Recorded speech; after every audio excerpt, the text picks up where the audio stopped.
Thank you for turning in to the Trumpet of the last few days. I'm Stanley Farrar. And I'm Robert Farrar. And I'm Joshua Farrar. This should be episode 4, right? I think this is episode Yes, 4. this is episode Yes, Ah. this 4. is episode 4. The days. They just blend together, kind of like a smoothie. Hey, this means that we've been doing this for about a month now. Yeah? Yeah.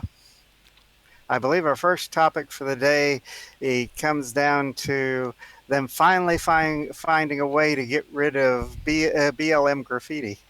Oh yeah, Oh, yeah. the legal argument that it is that by allowing it and state funding it, they have turned the streets into a public forum and therefore must are required to allow any other graffiti on it And with legally fund any message. and fund it because they used government money to fund the painting in the first place. See, for context for the people listening, there was a real estate attorney in one particular city in California who requested from the local city government to paint a "Make America Great Again 2020" sign on the same street or the street next door to the Black Lives Matter mural that was painted out. When they made this request, the city removed the mural overnight. Because they didn't want to... Well, presumably because they didn't want to support President Trump. Because they couldn't afford the legal battle, knowing very, very well that this real estate lawyer would win.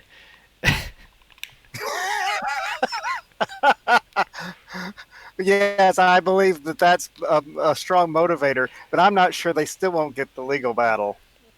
They might. I mean, it's too late. They've already made it a public forum. They've already made it a public forum because they provided the paint and gave them permission to do it. Yeah, so, but their argument may be that the paint they provided was designed to wash off in the rain, and therefore not technically a public forum, more of a publicity stunt. That may be the argument the argument they prefer. That's what I'm stating. It's a weak argument. It is a weak argument, but that's why they washed it off, was to help cover them. Well, then they have to take and allow the MAGA 2020 to be put down and then last for that length of time. Yeah.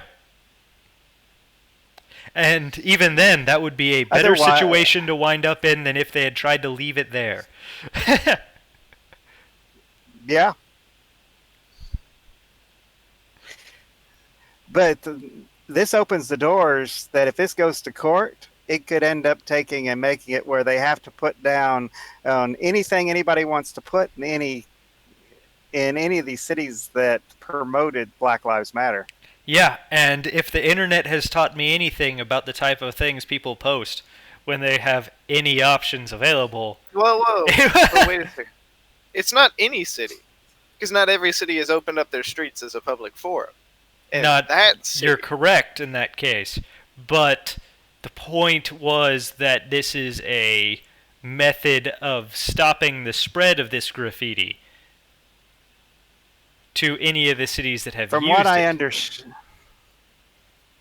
what I understand, there are already people taking and writing graffiti on the streets of New York City.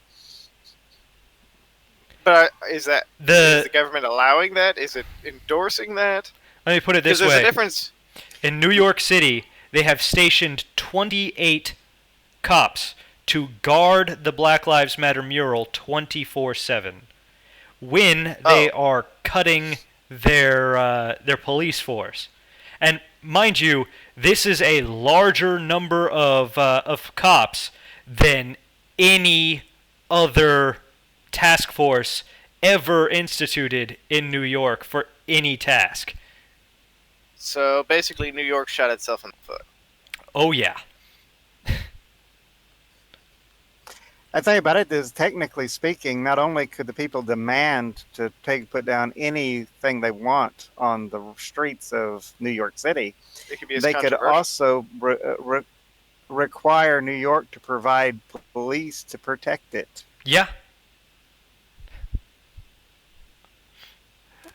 which was possibly the Reciprocity. most hilarious uh, take on it I had ever heard.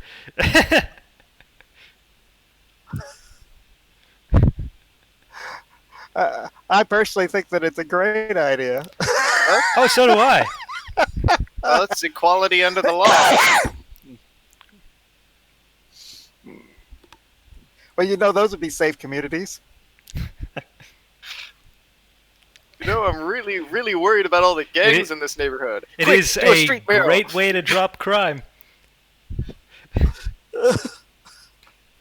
You have a high crime neighborhood, put some graffiti on the street and have them and contact the city to station police. In the meantime, in most of New York, violent crime has risen by 350% since they cut the police force. I mean, what did they expect was going to happen? Did they really think that things were all going to be happy, sunshine, lollipops? When they got rid of the people Well, who were AOC, deterring the crime? AOC stated that the reason why the crime rate has gone up 350% is because the people are unemployed due to COVID and are stealing bread. And that is a classic Marxist argument. It's the French Believe it or Revolution not. argument, is what it is. Because they have needs, they're Yeah, acting but out on their need. except for the fact that it's violent crime that's up. People driving by shooting other people. Yeah, I Yeah, know. I believe that in one of these cases, and the reason why, one of the reasons, I'm not sure the exact reason, a 1-year-old got shot in the park and killed. Yeah. Well, one man got shot while walking down the street holding the hand of a 6-year-old. A car drove up right beside him, stuck his hand out the window and shot him and drove off. Well, it's Which amazing makes me what wonder, people what's will the do when they think purpose? there's no consequences. But what's the point? Why kill these people? Well, it depends on who it is. You've got some people Some of who it's gang kill. related. You got some people who kill for gangs, some people who kill for money, some people that kill for food, some people that kill because they're psychopaths. You really have to take it on a case-by-case basis. Well, yeah, and there's a pretty good indication that a good portion of these are just some people getting their kicks out of shooting people. Yeah. If you have a population that large, you're bound to have a large number of psychopaths. It's just how it is. Yeah, That's how percentages work. The larger your population, the larger number of that is a percentage.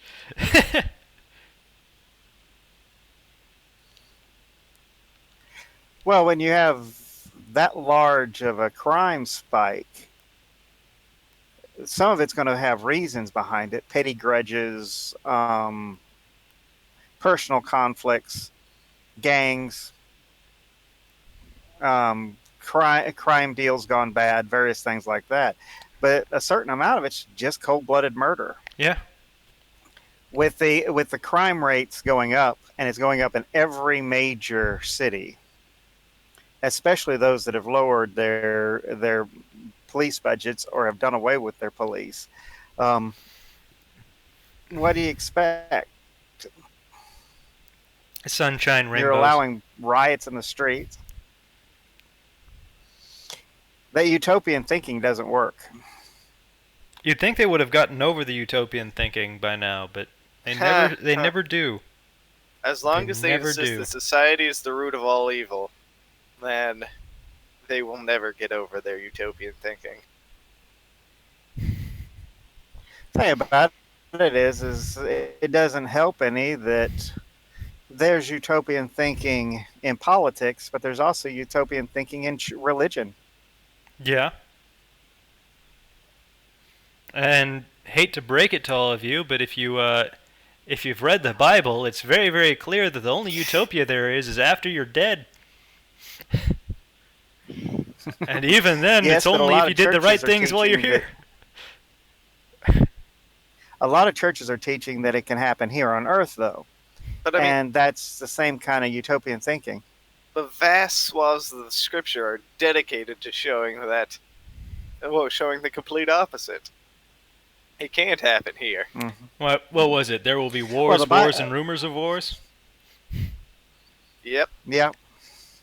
What the scripture states is they when they asked Christ three questions about when the temple would be destroyed, when the the collapse would be, and when the end would come. He told them that there would be pestilences, famines, and earthquakes in diverse places. There would be wars, and rumors of wars, but the end was not yet. So many people are trying to go through the headlines to determine, oh, well, we're in the last days. See this happening and this happening. Oh, there's been another earthquake over in Tokyo. Or, oh, look at how society is falling apart. Therefore, the end is nigh. Well, the end's been nigh for 2,000 years. Mm-hmm. I think one of the most amusing things I've And heard when it lately comes, is someone stated that the Mayan calendar thing that was all the big rage back in 2012. They stated, what if the guy who wrote the Mayan calendar was actually dyslexic and the end was supposed to be in 2021 and not 2012? Complete bunk, but funny. yeah.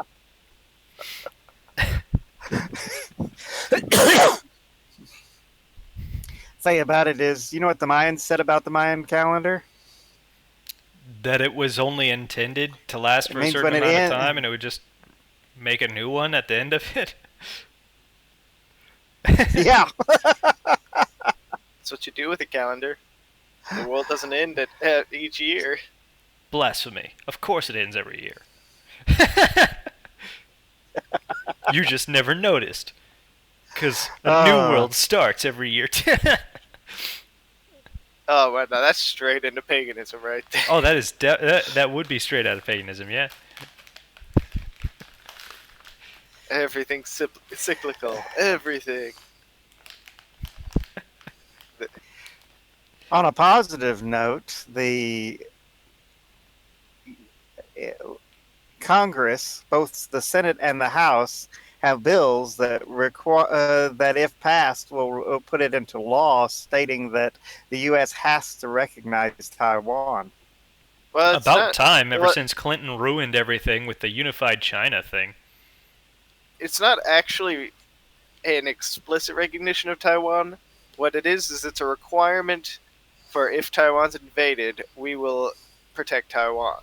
More specifically, it's to prevent China from blitzkrieging Taiwan and then trying to convince us that it would be too costly to fight for the ground back. Yeah.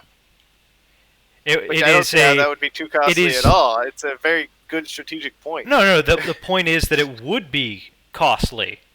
It would be but too not as costly as trying to take the mainland. No. It would be too costly to our troops to fight back for the land. It would be like the Normandy Act. It would be like D-Day all over again. But the argument is that this legislation is trying to put in place is that even if it ends up like that, the argument that it is too costly becomes invalid with this piece of paper, because this is this piece of paper dedicates saying we will do it anyway if this happens. That's what it should be the Missouri senator, right? Missouri congressman? There were two, one from Wisconsin, one from Missouri. It's what they were putting into place, according to my understanding of the paper. Granted, I'm not a legal professional, but it was pretty clear. Well, none of us are legal professionals, but I can read an act. Yeah. But, okay, so historically, there have always been two major conclaves of freedom recognized. I say always. Ever since Communist China took hold of mainland China, there have been two major conclaves of freedom recognized in China. Hong Kong, who has now seen its freedom squashed, and Taiwan. So, since Hong Kong is no longer a bastion of freedom, all we have left is Taiwan. Hmm. And of course, China promised And retaliation if these new acts going through Congress were to be acted on. It threatens retaliation with almost everything that the U.S. has done lately. Of course they do. Because threatening thing retaliation about is it the only is way to they're try not to in a get people to back off. They're not in real good standings with the U.S. anyway, or we wouldn't have shut their consulate down in Houston for spying. I really think that was meant to send a message. Because think about it, there are a lot of other Well, it consulates. may have been, but It's they were. about sending a message. I've seen the aerial photographs though, where they were burning documents in their little patio area. Yeah. It was so much smoke that the people called the fire department. Yeah, but I mean, what's to stop Trying to the get other rid of consulates evidence from real doing the fast. same thing? It was clearly meant to send a message to China, and the president even said as much. If we shut down the Houston consulate, others may follow. Well, I Well, they're think all they a should bunch of have. spies. I think they should have shut down all the Chinese consulates already. There's no But they place haven't. for ambassadors or consulates of countries that we're in conflict with. They don't belong in the country. Well, if this Taiwan Act goes, they will have to shut down all the consulates. Because China has an explicit rule that anyone who does not acknowledge the One China policy, and that is preferably how they recognize the One China policy, cannot have diplomatic relations with Communist China. That is their rule. So Fine, cut the them U.S. off. has adopted what's called what everyone refers to as strategic ambiguity, where they recognize that Taiwan says there's one China and China says there's one China, so we'll call that the One China policy. They both acknowledge there's one China. We're just not going to say who's the legitimate China. Ah. Actually, we do. In 1979, we declared Taiwan as China. In the I forget the name of the act, but in 1979 they passed an act that recognized Taiwan. This was in later legislation, though. They kind of undid that and decided to adopt quote-unquote strategic ambiguity. Clinton was opposed to recognition of Taiwan at all. Mm-hmm. Well, officially, the U.S. doesn't recognize Taiwan. Officially. Oh, I We think should, it though. officially does now. We should. Only if the legislation I think passes. we should officially not only recognize them, we should declare they are China. Yeah. See, one problem they have is there's actually a growing movement of Taiwanese separatists who view themselves as Taiwanese and not Chinese at all.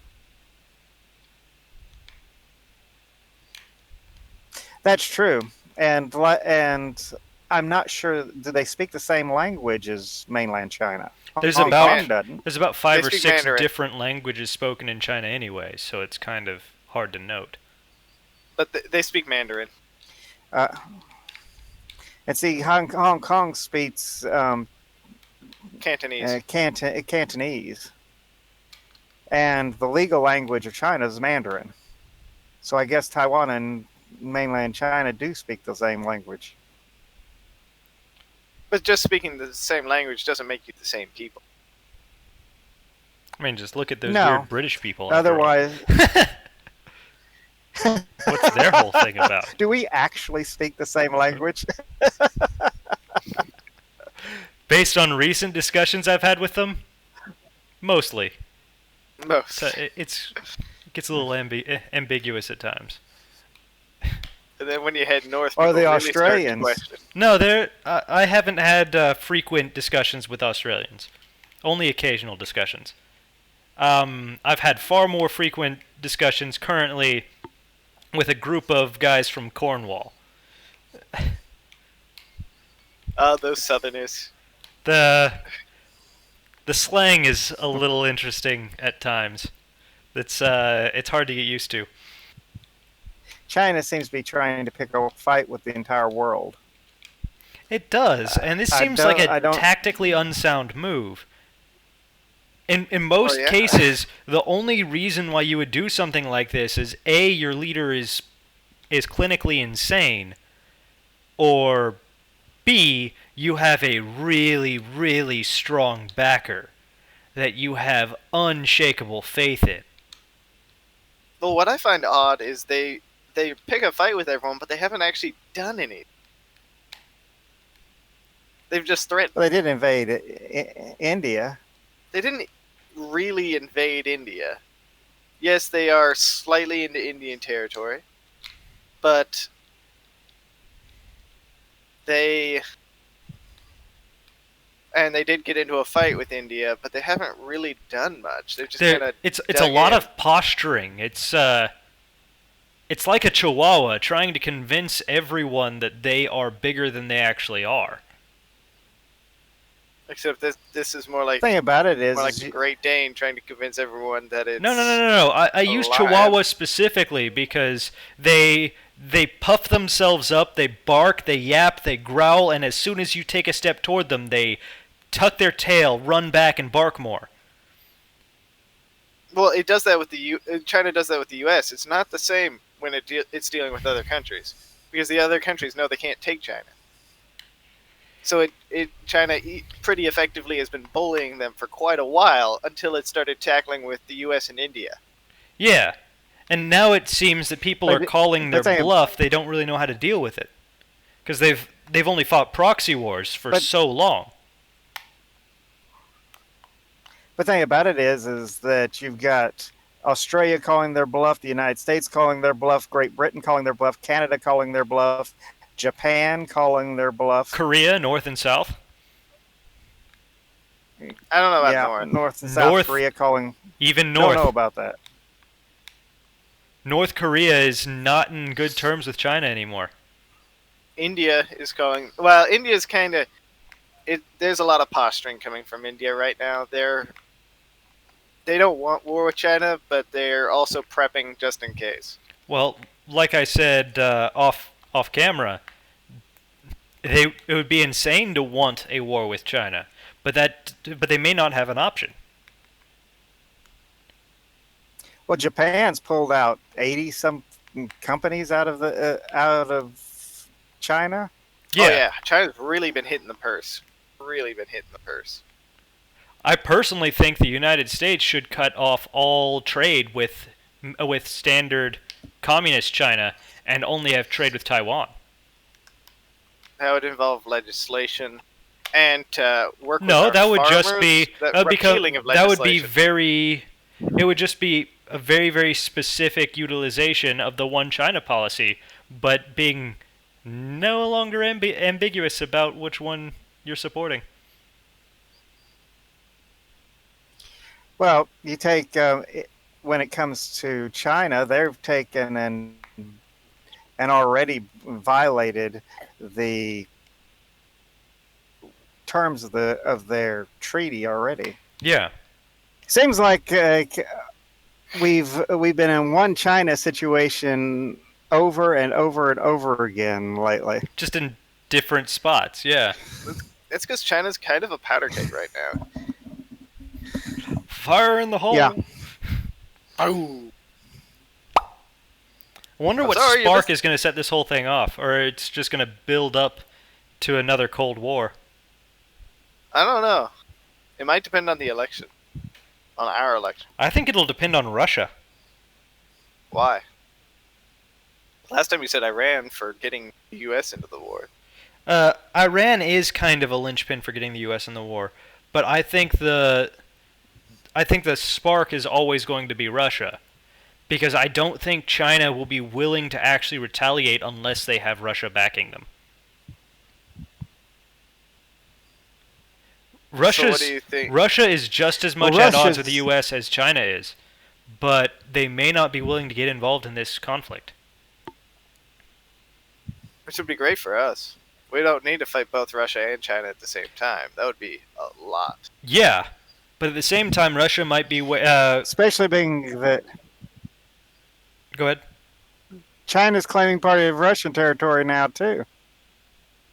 Which, It's been claiming part of Russian territory for a while, actually. But if that's the case, Russia is far more likely to retaliate quickly than the U.S. is.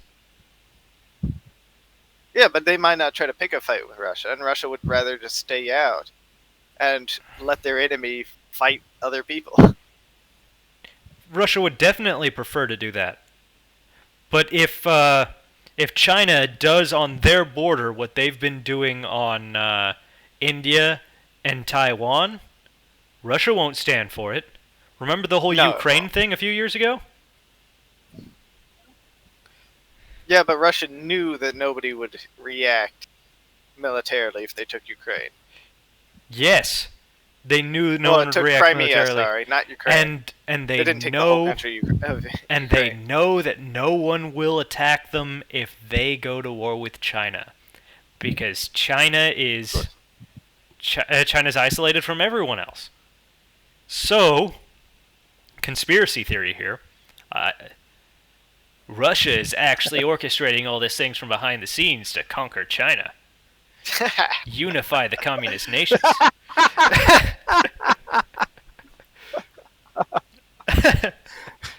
Well, if this was 20 years ago, I might agree with you. I think they'd rather get the Balkans back and various Hey. other former USSR. I don't know, countries. Dad. Russia still has the same leader it had 20 years ago. Not much has changed. Good point.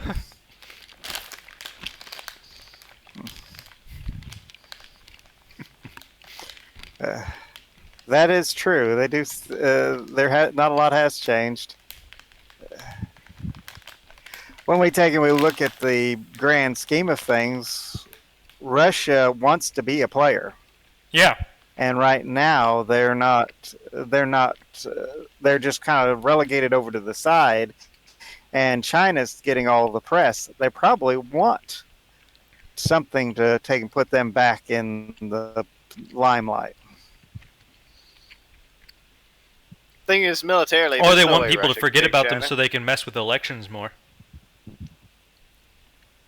like they tried last time. Like they tried last time when they tried to get Hillary elected.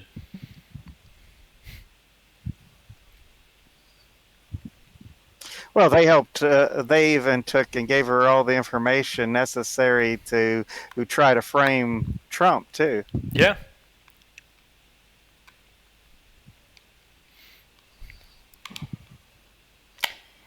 But there's nothing new about them doing things like that. They've been doing that since at least the 50s. Well, yeah.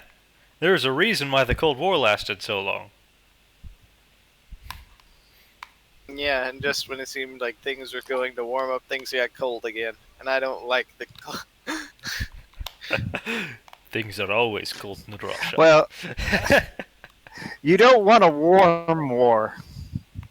A hot war is not something you really want. Well, things are heating up with China. Hot wars aren't Things are pleasant. heating up with China real fast. Hot wars aren't pleasant. But hot wars are the best way to get corruption out of your military.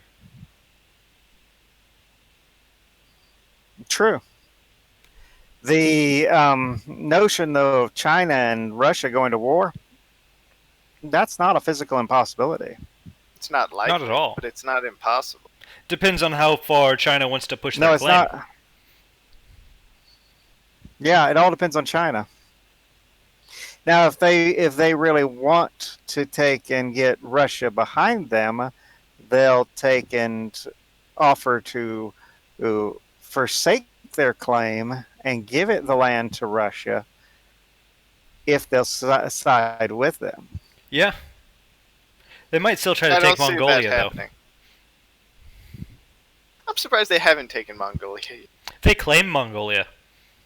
I know they claim it, but they haven't taken it. I think they haven't because there's really no natural resources there right now. Nothing to really take. Lots of farmland. Lots of farmland. But a lot of pasture, anyway. I don't know about farmland.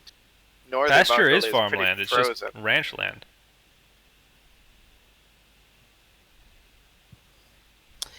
Now, if it comes down to it,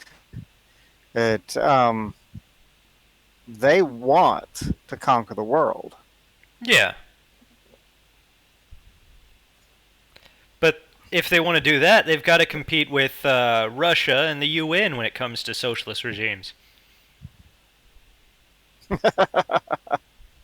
Have we? Well, we're the great enemy, though. Yeah, The but UN's that's because bankrupt. we're the only one that isn't socialist out of all three of those. The UN's bankrupt. Russia has never recovered from its great decline. And so that leaves the US and China. Think about it, China runs the UN.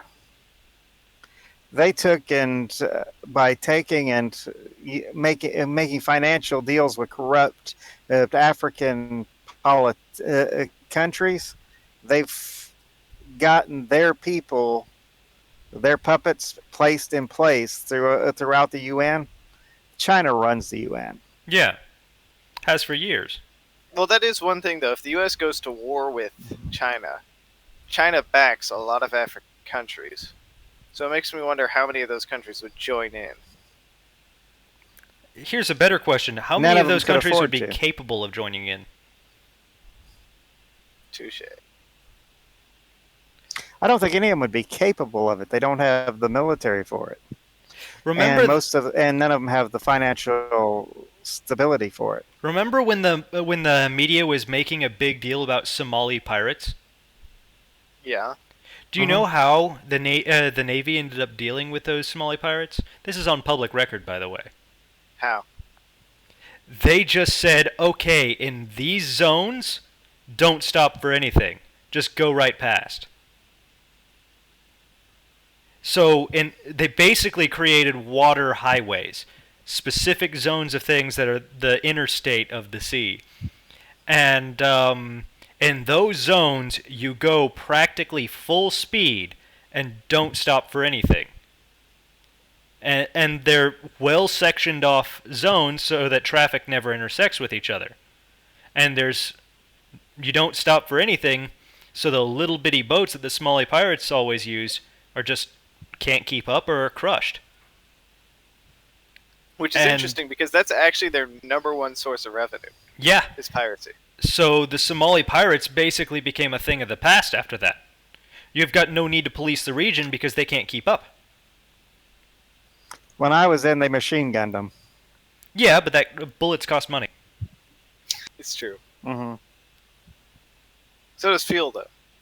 So does fuel, but they're using the fuel anyway because they're trade routes. Yeah, but, I mean, doesn't speeding up lower your fuel economy? Not if you maintain your speed. It's only changes in speed that use up your fuel economy more, so. And when you figure that they're not slowing down for anything, they're just maintaining a constant rate. Yeah, you take and hit a small boat at 20 or 30 knots, that small boat doesn't stand much of a chance. Yep. So in those zones, you don't respond to SOS signals. You don't stop. You don't. If anyone tries to flag you down, you ignore them. So it's kind of like that meme: emergency telephone not hooked up. Please don't have an emergency here. Yeah. Yeah. Well, if they have an emergency, a warship is going to respond. Yeah. Not they call out to NATO, ships. if I recall correctly, and NATO sends a warship from one of the many countries in NATO. And sometimes it'll be the US that responds, sometimes it'll be the French, sometimes it'll be the English, sometimes it'll be the Russians, actually. Really? Yeah. But the Somali pirates do not want to tangle with a warship of any nation.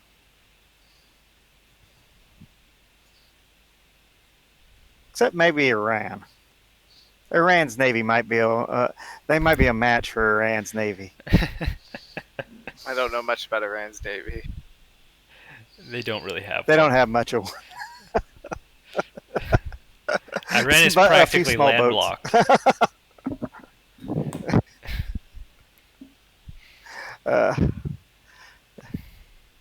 It's kind of like the Iraqi Navy. We used to take and joke about they would come out in rowboats.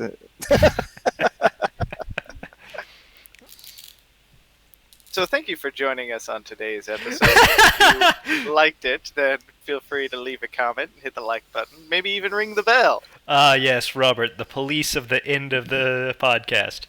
If the continuing sound of a ringing bell happens to annoy you, then we suggest earplugs. If you are hearing this ringing sound, we If you do suggest not- seeing a doctor, specifically a psychologist, almost immediately. Or perhaps you may have tinnitus. If you feel like it, you can leave a now, comment below and feed if you the dislike algorithm. this podcast, if you dislike this podcast and thoroughly hate everything we have to say, we encourage you to go ahead and subscribe and discuss it with us. We're always interested in other people's points of view, unlike a lot of politicians this day and age. And we'll happily argue with you in the comments. And if you want to try your hand at talking over us like we talk over each other, you can apply for it in the comments as well. That being said, see you next time.